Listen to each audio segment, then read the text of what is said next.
근데 임플란트가 너무 근접해서 심게 되면은 그 충분한 뼈를 확보를 할 수가 없는 거예요. 그게 장기화가 되면은 점점 잇몸뼈가 녹아내리게 되면서 임플란트 염증을 항상 달고 다닐 수밖에 없어요. 결국에는 1, 2년 만에 잇몸뼈가 다 녹아내리고 임플란트 뿌리가 노출이 돼 버릴 수밖에 없어요. 4개에서 6, 7개 심고서 전체 치아를 만들어주는 게 더 효율적이고 안전한 치료 선택이라고 말씀드릴 수가 있겠습니다. 안녕하세요. 18년차 통합치과 전문의 김은입니다. 저희 병원에는 프라치 치료를 받으러 전국에서 하루에도 10명이 넘게 계속 내원을 하시다 보니까 제가 환자분들께 꽤 자주 받는 질문이 하나가 있습니다. 전체 치아를 만들려면 임플란트를 과연 몇 개를 넣는 게 안전하고 좋은 걸까요? 라는 질문인데요. 예를 들어서 윗니나 아랫니 전체를 임플란트 치아로 바꾸고 싶다라고 해볼게요. 그렇다면 4개 또는 6, 7개의 임플란트만으로 전체 치아를 지지하는 게 더 나을까요? 아니면 치아 하나당 임플란트 하나씩, 즉 개별로 임플란트를 10개 넘게 심는 게 좋은 방법일까요? 예를 들어 윗니 14개를 대체를 한다면 14개의 임플란트를 심어야 하는 거죠. 이에 대한 대답으로 제가 직접 시술했던 사례를 하나 보여드리도록 하겠습니다.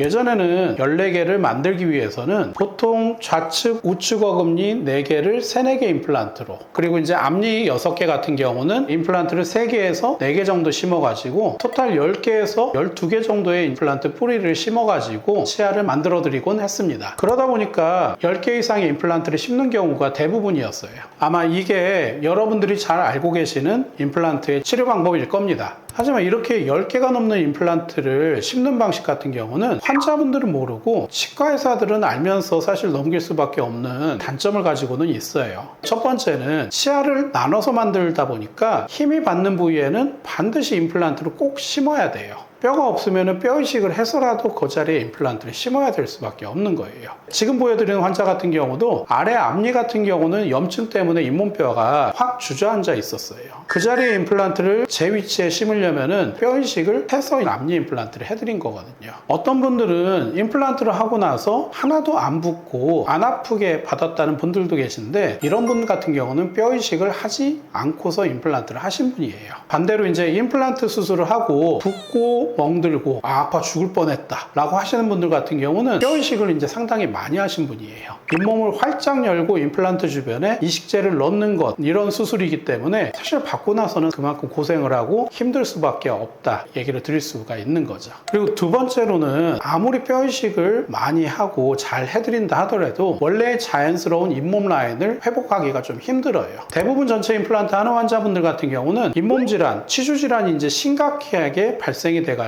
잇몸뼈가 다 내려앉은 분들이거든요. 지금 보여드리는 환자 사진 같은 경우도 잇몸 안쪽으로 염증이 크게 잡히고 잇몸뼈가 다 녹다 보니까 실제로 치료가 마무리되었을 때는 염증이 있던 부위가 다 가라앉으면서 치아 라인이 상당히 길어질 수밖에 없어요. 그리고 마지막으로 말씀드리는 거는 진짜 치명적인 문제이긴 한데, 임플란트를 10개 이상 심다 보면은 임플란트의 안전거리를 준수를 할 수가 없어요. 임플란트를 잇몸뼈에 심게 되면은 주변에 충분한 잇몸뼈가 있어서 거기서 혈류 공급이라든지 영양 공급을 해줘야지만 뼈가 녹지 않고 잘 쓸 수가 있어요. 근데 임플란트가 너무 근접해서 심게 되면은 그 충분한 뼈를 확보를 할 수가 없는 거예요. 그게 장기화가 되면은 점점 잇몸뼈가 녹아내리게 되면서 임플란트 염증을 항상 달고 다닐 수밖에 없어요. 결국에는 1, 2년 만에 잇몸뼈가 다 녹아내리고 임플란트 뿌리가 노출이 돼 버릴 수밖에 없어요.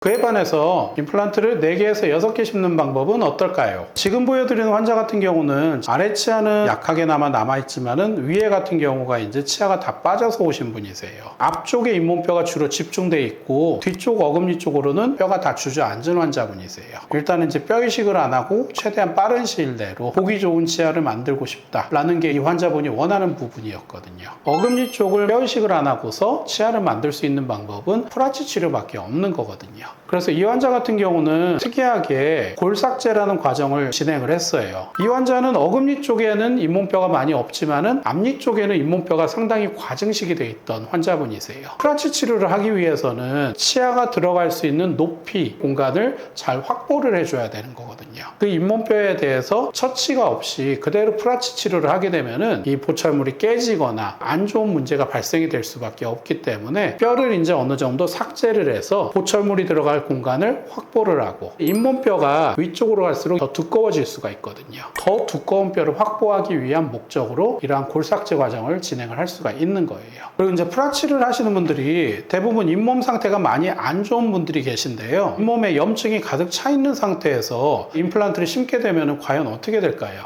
임플란트는 건물을 짓는 거하고 똑같거든요. 우리가 건물을 세울 때 튼튼하고 안전한 땅을 골라서 건물을 지어야지만 더 그것을 오래 쓸 수가 있는데, 모래사장같이 부실한 부위에다가 건물을 짓거나 오염된 땅이 있는 자리에다가 건물을 짓게 되면 당연히 그 결과물을 오래 가지 못하게 되겠죠. 프라치도 마찬가지거든요. 잇몸이 튼튼한지 열어서 직접 확인을 해보고, 그 자리에 만약에 염증이 있고 문제가 있다면 그걸 직접 긁어내고 그 자리에 임플란트를 심어야지만 염증 없이 잘 쓸 수가 있는 거거든요. 결국에는 이제 잇몸을 깎는 거는 그 잇몸의 형태를 정확하게 확인을 하고 감염된 뼈 조직을 제거를 해드리고 치아가 들어갈 수 있는 안전한 공간을 더 확보를 해가지고 오래가는 프라치 임플란트를 만들기 위한 필수 과정이라고 말씀드릴 수가 있겠습니다. 자, 그럼 이제 영상 초반의 핵심 질문, 치아 하나당 임플란트를 14개씩 하나하나 심는 게 좋은 건지, 아니면 임플란트 4개에서 6, 7개로 전체 치아를 지지하는 게 좋은 것인지, 정답은 바로 4개에서 6,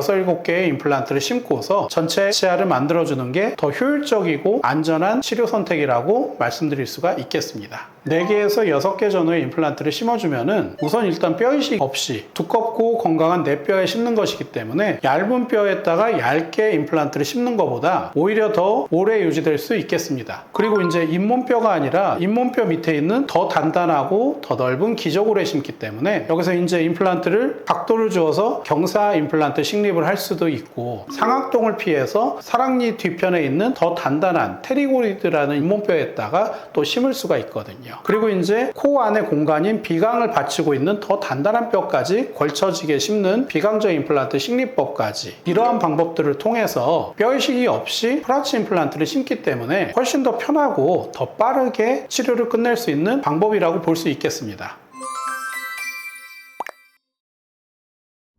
물론 치아 하나당 각각 하나씩 14개 임플란트를 심을 수도 있습니다. 그러나 앞에서 말씀드린 것처럼 상악동 거상술, 복잡한 뼈이식, 그리고 긴 치료 기간, 그리고 무엇보다도 비용이 2~3배 더 들 수도 있거든요. 그런 치료법들과 비교를 한다면은 지금의 오른포 방식이 많은 부분에서도 훨씬 효율적이라고 생각을 합니다. 그래서 전체 치아를 대체를 할 때는 임플란트를 적게 사용을 하는 것이 보다 더 합리적인 선택이라는 점을 이해해 주셨으면 합니다. 지금까지 인생플란트 치과 대표원장 김은희였습니다.